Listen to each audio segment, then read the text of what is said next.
Shalom saudara yang terkasih dalam Tuhan. Salam berjumpa kembali di GKM Menyapa edisi hari ini. Saudara yang terkasih dalam Tuhan, saya ingin bacakan bagi kita satu bagian firman Tuhan terambil dari Matius pasal 27 ayat 27 hingga ayat yang ke-30. Demikian bunyi firman Tuhan. Kemudian serdadu-serdadu wali negeri membawa Yesus ke gedung pengadilan, lalu memanggil seluruh pasukan berkumpul sekeliling Yesus. Mereka menanggalkan pakaiannya dan mengenakan jubah ungu kepadanya. Mereka menganyam sebuah mahkota duri dan menaruhnya di atas kepalanya, lalu memberikan dia sebatang buluh di tangan kanannya. Kemudian mereka berlutut di hadapannya dan mengolok-olokkan dia. Katanya, "Salam, hai Raja orang Yahudi." Mereka meludahinya dan mengambil buluh itu dan memukulkannya ke kepalanya.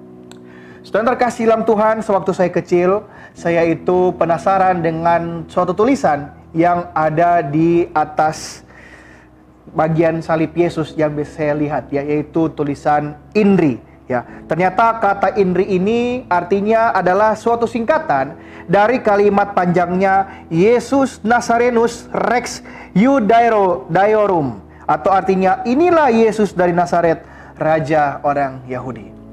Nah, kalimat ini dipasangkan di atas kepala Yesus pada waktu ia disalibkan oleh para prajurit Roma untuk menunjukkan apa kasus yang menyebabkan ia dijatuhi hukuman salib.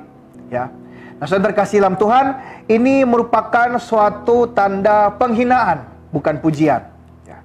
Bukan karena mereka percaya dan mengakui bahwa Yesus adalah Raja orang Yahudi, tapi karena mereka mau mengejek dan mengolok-olokkan dia sebelum ditangkap. Ya. Yang sebelumnya ditangkap karena waktu itu dia sempat dielu-elukan orang Yahudi sebagai Mesias yang akan menyelamatkan mereka. Mesias yang dalam pengertian orang Yahudi itu dengan menggunakan kekuasaan militer akan mengusir para pasukan Roma penjajah dan memerintah sepenuhnya sebagai raja atas bangsa pilihan dan membangun kembali kerajaan Allah di dunia secara politis. Dengan kata lain, saudara, mereka ini sedang menghina Yesus sebagai Mesias yang gagal di dalam misinya. Dan dalam penghinaan itu mereka juga memahkotai dia dengan suatu mahkota, bukan dari emas, bukan dari batu-batu mulia, melainkan dari anyaman duri yang tajam dan menyakitkan. Saudara, mereka seperti berkata bagi dunia, inilah Mesias kalian, wahai orang Yahudi. Sudah gagal, sudah ditaklukkan, gagal sebagai Mesias yang menyelamatkan kalian. Seperti itulah kira-kira bunyi ejekan mereka. Tapi mereka tidak tahu, saudara, ya, bahwa dalam apa yang nampak sebagai kekalahan dan kegagalan Yesus, itulah dia justru berhasil memperoleh kemenangan terbesarnya. Nah, saudara terkasih dalam Tuhan, seringkali dunia mengajarkan kita untuk mengejar mahkota-mahkota kemuliaan yang sifatnya materialistis. Harta, kekayaan, prestasi, jabatan, dan kemenangan-kemenangan duniawi lainnya, itulah yang didambakan dan kelihatan menggiurkan.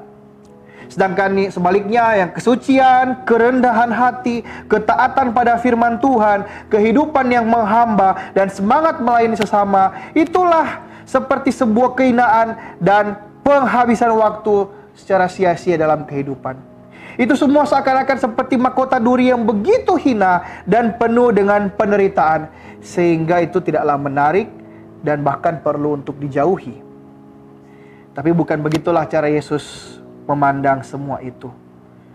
Mahkota-mahkota yang ditawarkan duniawi itu, justru itulah yang akan bersifat fana dan membinasakan hidup manusia di dalam dosa.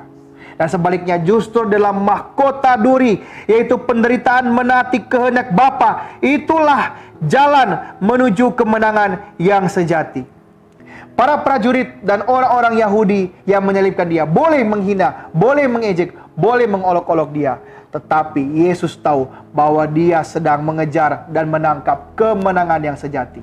Sebab melalui kematiannya, dia berhasil menjadi Mesias yang menyelamatkan bukan hanya orang Yahudi saja, tapi juga segala bangsa. Dan setelah kematiannya, dia akan bangkit penuh dengan kemuliaan dan memerintah seluruh dunia, seisi dunia, dari kerajaan surga dengan penuh kuasa. Saudara, Begitu jugalah seharusnya kehidupan setiap kita.